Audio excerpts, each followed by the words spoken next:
केंद्रीय मंत्री पीयूष गोयल ने राहुल गांधी पर तीखा प्रहार करते हुए कहा कि ये राष्ट्रहित से समझौता कर रहे हैं।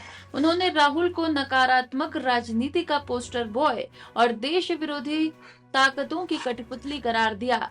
बोले 247 विदेशी यात्राओं में भारतवासियों के साथ समझौता किया, ओछी राजनीति दुनिया के सामने दिखाई और देश के भविष्य को दांव पर लगा रहे हैं।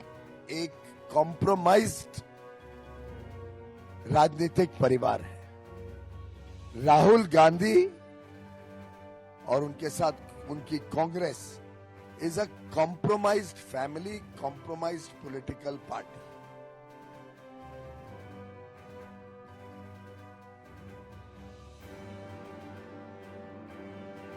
मित्रों, राहुल गांधी यानी कॉम्प्रोमाइज। गांधी परिवार पूरी तरीके से एक कॉम्प्रोमाइज्ड परिवार है, एक कॉम्प्रोमाइज्ड कांग्रेस के नेतृत्व करते हैं।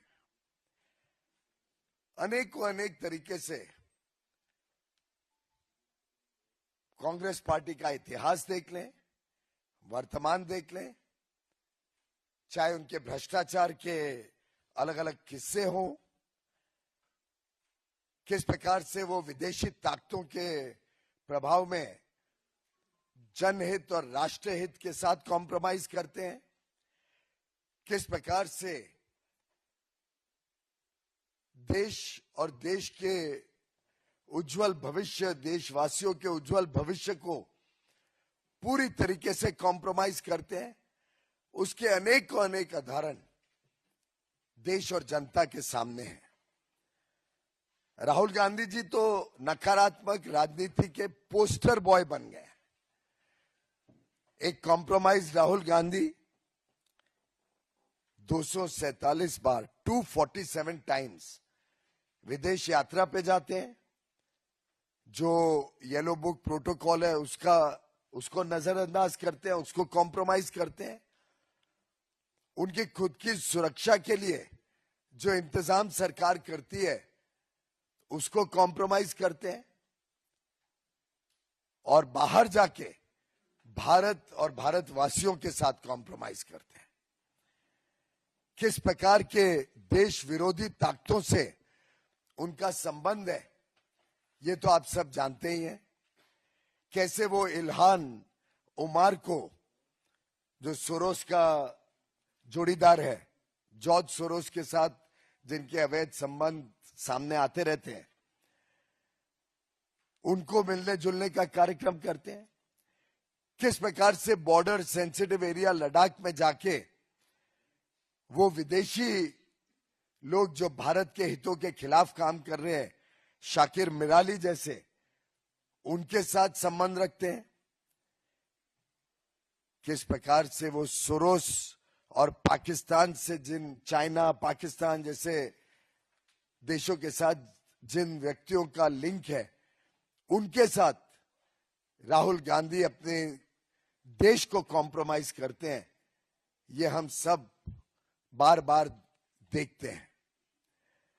भारत को किस प्रकार से आर्थिक रूप से कमजोर बनाना, भारत की अर्थव्यवस्था को चोट पहुंचाने का काम करना, जिसके लिए वो ओसीसीआरपी जैसी संस्थाओं के टूल किट का इस्तेमाल बार बार करते हैं, भारत की अर्थव्यवस्था को डिस्टेबलाइज करने के लिए, कमजोर बनाने के लिए। ये भी देश ने लगातार महसूस किया है, देखा है, अनुभव किया है। राहुल गांधी जी ने एक प्रकार से बड़ी ओछी राजनीति देश और दुनिया के सामने दिखाई है। एक प्रकार से फॉरेन पावर्स के पपेट के रूप में, he is nothing but a puppet of anti-India forces, anti-India organizations and anti-India governments. This is the compromised Rahul Gandhi and Gandhi family that we see today, whether in parliament, whether outside parliament, whether in a press conference. We have seen the behavior with the press. You can't even ask an uncomfortable question to Mr. Rahul Gandhi without being tagged as a BJP associated press person, उनको सिर्फ curated press conferences चाहिए, उनको सिर्फ लिखा पढ़ा के जिसको प्रश्न दिया हो उसके अलावा वो कोई प्रश्न भी नहीं ले सकते। ऐसा व्यक्ति कांग्रेस पार्टी का नेतृत्व कर रहे हैं, देश के साथ खिलवाड़ कर रहे हैं, देशवासियों के हितों को पूरी तरीके से दांव पर लगा रहे हैं। और आज के नए भारत, उभरती हुई अर्थव्यवस्था, उभरती हुई दुनिया में भारत का वर्चस्व को, प्रधानमंत्री नरेंद्र मोदी जी की लोकप्रियता को शायद वो सहन नहीं कर पा रहे हैं। इसलिए झूठ के ऊपर झूठ बोलकर देश हित और राष्ट्र हित को बार बार कॉम्प्रोमाइज करते हैं। और ये आज की किस्सा नहीं है।